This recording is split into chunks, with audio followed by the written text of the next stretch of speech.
Hello అండి. ఈరోజు evening snack French fries.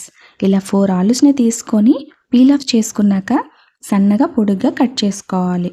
ఇలా కట్ చేసుకున్న వాటిని ఓ నిమిషం పాటు సాల్ట్ వాటర్‌లో డిప్ చేసుకున్నాక మరుగుతున్న వాటర్‌లో వేసుకొని 3 నిమిషాల పాటు కుక్ చేసుకోవాలి.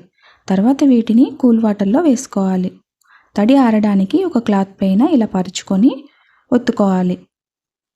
తర్వాత 2 టేబుల్ స్పూన్ల వరకు కార్న్ ఫ్లోర్ వేసుకొని ఒకసారి టాస్ చేసుకున్నాక మరుగుతున్న నూనెలో ఇలా ఫ్రై చేసుకోవాలి. లైట్ గోల్డెన్ షేడ్ వచ్చిన తర్వాత వీటిని ఒక ప్లేట్లోకి తీసుకోవాలి. వీటిని 2 టైమ్స్ ఫ్రై చేసుకోవాలండి, అప్పుడే క్రిస్పీగా వస్తాయి. తర్వాత ఇవి పూర్తిగా చల్లారిన తర్వాత సెకండ్ టైం ఫ్రై చేసుకోవాలి. గోల్డెన్ షేడ్ వచ్చిన తర్వాత ఒక బౌల్లోకి తీసుకొని కొద్దిగా సాల్ట్, కారం, చాట్ మసాలా వేసుకొని ఒకసారి టాస్ చేసుకొని వేడివేడిగా సర్వ్ చేసుకోవడమే. మీరు కూడా ఒకసారి ట్రై చేసి ఎలా వచ్చిందో కామెంట్ చేయండి. వీడియో నచ్చితే ప్లీజ్ డు సబ్స్క్రైబ్.